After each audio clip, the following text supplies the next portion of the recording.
بسم الله الرحمن الرحيم.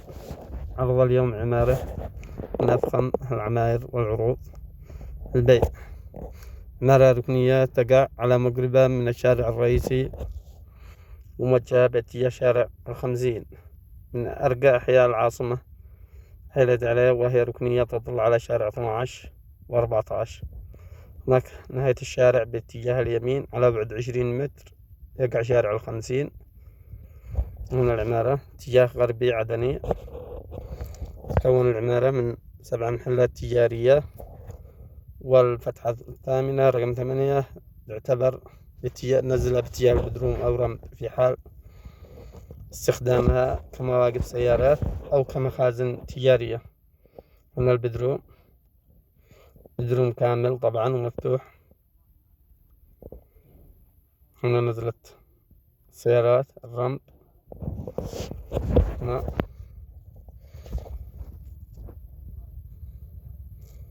البدروم مفتوح بالكامل.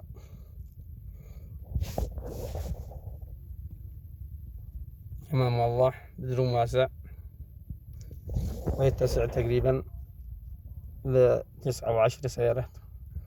هنا درج باتجاه الحوش درجة أخرى. وهنا بيت المصعد مؤسس ومصعد واسع، عرض 1.80 في طول 2.20.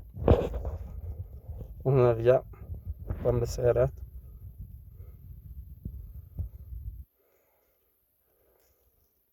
كما قلنا العمارة تقع على مساحة 8 لبن حر ومعمد في السجل العقاري في أرقى أحياء العاصمة. مؤسسة الأساسات حقها تم تأسيسها كي تتحمل 8 أدوار وملحق وطيرمانة.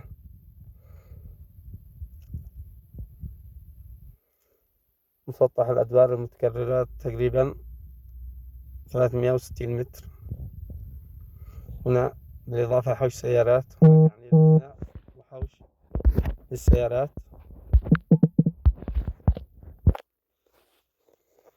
هنا مدخل سيارات حوش بطول العمارة طول 20 متر تقريبا وعرض 3.8 متر. كما ترون هنا مدخل، هنا الخزان الأرضي، وهنا مدخل الدرج اتجاه العمارة. هنا مدخل الدرج واسعة، الدرج مبلط الجرانيت الأرضية والجدران بسلان وسيراميك. أبواب ميراندي خشب. هنا شقة في الدور الأول خلف المحلات، شقة مسقرة عبارة عن مجلس مع الحمام بمدخل منفصل وصالة واسعة ومطبخ وغرفة وحمام. كما تعرفون العمارة التي تكون ركنية بسبب أنها على محلات الواجهة، ذلك الشقة بالخلف تكون يسار. هنا بوابة باتجاه المحلات، هذه المحلات واسعة، محلات مفتوحة بالكامل وقابلة للتاكسي مع تأسيسها الصرف الصحي للحمامات. 7 محلات. هنا في حال عمل الواحد شقق مفروشة ويكون مدخل مثلا. هنا المصعد، هنا مصعد درج لكي نصور لكم الشقق في الأعلى.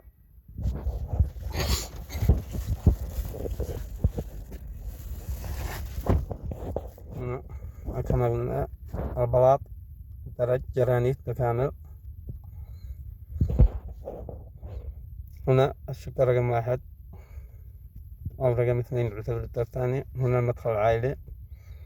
هنا صالة عائلية، صالة جلوس عائلية وصالة طعام واسعة وكبيرة بطول 11 متر وعرض 4 أمتار تقريبا أو 3.80 متر. وهنا غرفة نوم ماستر، جناح نوم مع الحمام للرب الأسرة. كما واضح كرسي فرنجي وشاور بالإضافة للمغسلة. طبعا تشطيبات لوكس كما موضح أمامكم، أفضل تشطيبات ديكورات كاملة.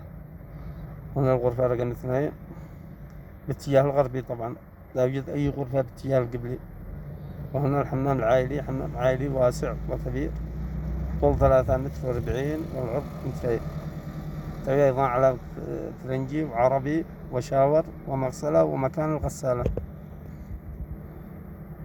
وهنا المطبخ، مطبخ واسع أيضا ومهواء كبير واسع. وهنا الغرفة رقم 3 في هذه الشقة، غرفة النوم كما واضح أمامكم. هنا الغرفة غرفة بطول 5 متر و60. وأيضا البلكونة مطلة باتجاه الحوش من الجهة الشرقية، اتجاه حوش السيارات. ونعود الآن الأبواب ميرندين، عمل من أحسن ما يكون، الألمنيوم سعودي تيسير. هنا المجلس، هنا الباب منفصل عن الجناح العائلي، حمام المجلس مع المغسلة. وهنا المجلس، مجلس كبير واسع مطل على الحوش من الجهة الشرقية كما موضح. وهنا ننتقل إلى الشقة الأخرى. هنا المدخل العائلي، ويوجد باب آخر مدخل خاص بالمجلس كما موضح. هنا مجلس كبير واسع وديكور من أحدث الديكورات، تشطيبات ديلوكس. وهنا حمام مجلس كما واضح، ومرايات لمس، مغاسل.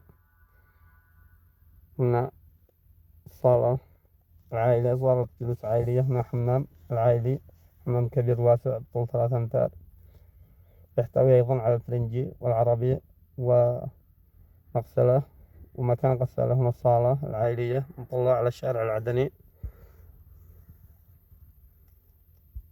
صالة كبيرة واسعة بطول 6 أمتار.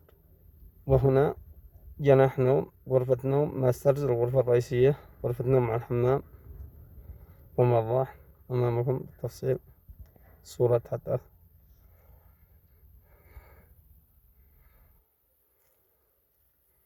وهنا الغرفة رقم 2، غرفة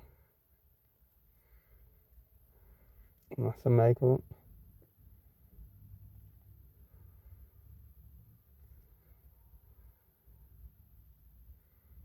وبلاط بورسلان من أفخر المواد. تأسيس سباكة من المطبخ، مطبخ واسع وكبير. هنا تأسيس سباكة مواد ذات جودة عالية وعليها ضمانة وبأفخر المواد.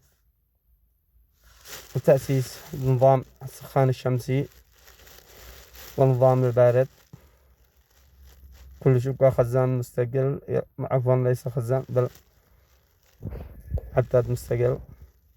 الغرفة رقم 3، الغرفة الأخيرة في هذه الشقة، مطلة على الحوش والشارع من الجهة العدنية. وهنا نعود اتجاه الدرج ونصعد لكي نلتقط صورة لإطلالة من السطح. ما قلنا تأسيسات المواد كامل ذات جودة عالية، الكهرباء أسلاك سعودي، وكذلك مفاتيح ذات جودة، كذلك الأدوات الصحية مواد ذات جودة ومضمونة. وتأسيسات العمارة كامل والتقبل كامل، تأسيسات من أول بداية البناء إلى نهاية الأعمال. من الدور الخامس مصعد موجود، بيت المصعد باقي له فقط تركيب.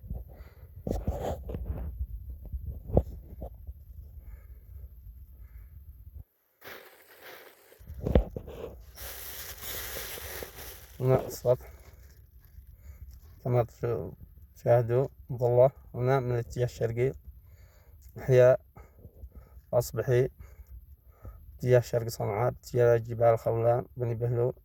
وهنالك اتجاه نقم. هنا الأصبحي الأحياء المجاورة، منطقة مرتفعة ومهواية وحي راقي جدا كما وضحنا في النهدي، قريب من الخدمات. هنا هذه الجهة طبعا الشمالية. هنا مع غروب الشمس جبل الظفار والجبال الغربية مع صنعاء. هنا حي بيت باوس، مثلث حي الوزير، حي المهندسين، شارع الخمسين.